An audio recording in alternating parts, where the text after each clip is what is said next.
It is completely unacceptable if prices go to that high. The message has been sent very clearly that we cannot have prices that are way beyond what should rationally be done.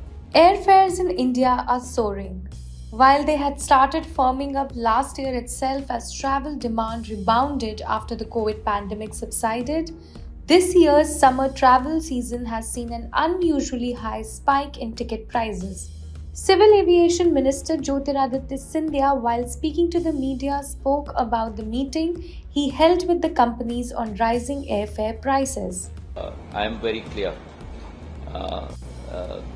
that even though that this is a deregulated sector, certainly fare rises due to exceptional circumstances, such as the routes that I mentioned, especially the cities that I mentioned, where those 315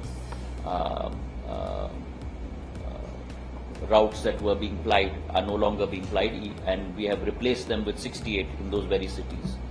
But nevertheless, there is excess demand there, but we must make sure that the maximum prices are within a certain limit, and we have conveyed that message very clearly to the airlines.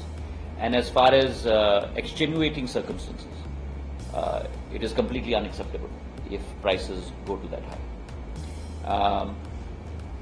I will also say this, that pricing, and you must also keep this in mind, has to be measured on multiple metrics. So if I book a ticket, for example, a month in advance, you'll probably get it at the lowest level. But if I want to fly today or tomorrow, it will be probably at the highest level based on that algorithm. But that algorithm also must have a limit, and that message has been conveyed very, very clearly by us. As far as price bands are concerned, you have very rightfully said that those were instituted during COVID. But please also do remember that COVID was an exceptional circumstance. Never before in the history of the world have you had 700 planes sitting on the ground with no passenger on any of them. And at the same time, airlines having to pay the least cost of every single plane. On the other hand, those that need to be travel also need to be protected in terms of the pricing that they need to be paying. And therefore, predatory pricing or extensive pricing should certainly be disallowed. And that's why the price band came in. In a situation where the market determines the price, I do not think that in a deregulated sector one can look at that option. But as I mentioned, the message has been sent very clearly that we cannot have prices that are way beyond what should rationally be done.